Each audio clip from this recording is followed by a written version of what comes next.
All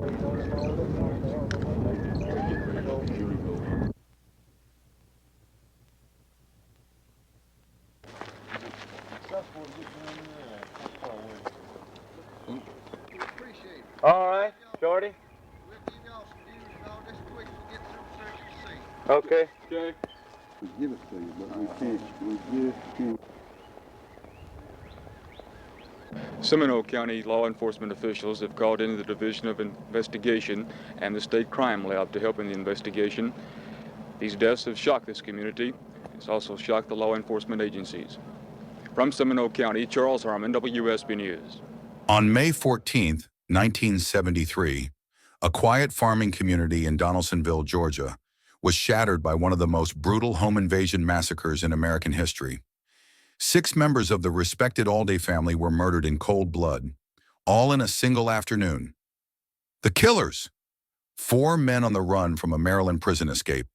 The youngest was just 15.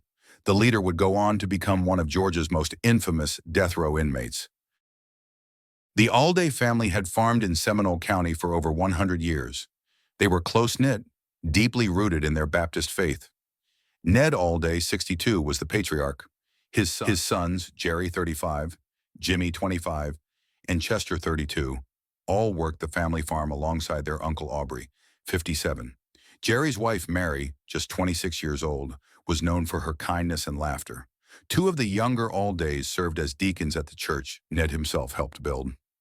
On that Monday afternoon, life on the farm was business as usual, until a car carrying 4 strangers pulled off the road. Earlier that month, 19-year-old Carl Isaacs, 26-year-old Wayne Coleman, and 35-year-old George Dungee crawled out of a bathroom window at the Poplar Hill Correctional Facility in Maryland. They picked up Carl's younger brother, 15-year-old Billy Isaacs, and began a desperate trip south to avoid capture. On May 10th, the gang kidnapped Richard Miller, a 19-year-old Pennsylvania man, and murdered him to steal his Chevy Chevelle. Days later, they crossed into Georgia, low on fuel and looking for trouble. On May 14th, 1973, prison escapees Carl Isaacs, Billy Isaacs, Wayne Coleman, and George Dungee pulled onto the Alday property in Seminole County, Georgia. Finding Jerry Alday's trailer empty, they broke in. The family returned one by one. Jerry Alday was forced inside and shot in the head. His father Ned and brother Chester met the same fate. Jimmy Alday was shot in the chest, and Uncle Aubrey was killed as well. Last came Mary Alday. She was assaulted in the trailer by Carl Isaacs and George Dungee, then driven into the woods, raped again, and shot execution style.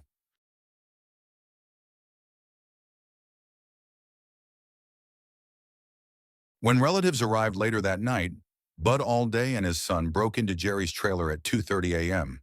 Inside lay 5 bodies. Hours later, Mary's body was found in the woods.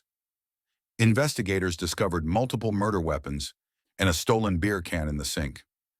No Alday drank beer, marking it as a killer's clue. The killers fled in Mary's Impala, ditching Richard Miller's car nearby. After robbing stores across state lines, they were tracked to West Virginia. Troopers set up a roadblock, a chase followed, and with bloodhounds' help, all 4 were captured. A dog just tracked them under the cliff. 3 of them were there? They all 3 laying in there asleep. Did they offer any resistance at all? No, sir, we was too close home.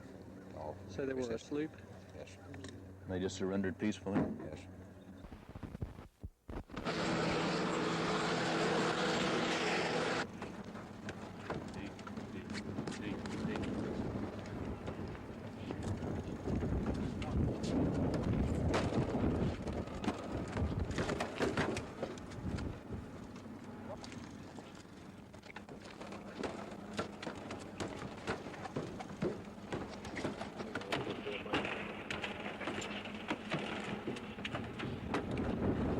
By early 1974, all 4 were indicted for 6 murders. Billy Isaacs avoided execution by testifying against the others, receiving 40 years. Carl Isaacs, Dungee, and Coleman were sentenced to death, but appeals in the 1980s overturned their convictions due to excessive publicity. I know I don't have a future. I mean, I might stay upstairs a couple of years waiting on appeal. But I'm ready to go. If there's no other way out, which I doubt, I'd rather for them to go ahead and get it over with. That's better than make me sit upstairs and suffer and wait some more. If you had it to do all over again, do you really honestly think that it would have turned out differently if you had anything to do about it? Well, it'll turn out different in some ways. As you know, as far as pulling that trigger and killing them people, I believe it would happen again. Retried in 1988, Isaacs was again sentenced to death and executed in 2003, the longest-serving death row inmate in U.S. history. Coleman received 6 life sentences. Dungee, spared execution for intellectual disability, died in prison in 2006. Billy Isaacs was paroled in the early 90s and died in 2009. Wayne Coleman remains in prison. The Alday family rests side by side in a quiet cemetery in Georgia. Their lives were taken in a single tragic afternoon, leaving both a community and a nation in mourning. Today, their graves serve as a solemn reminder of the love they shared, the lives they lived, and the family bonds that even tragedy cannot sever. The memory of the Aldays endures, honoring the strength, unity, and resilience of a family taken far too soon.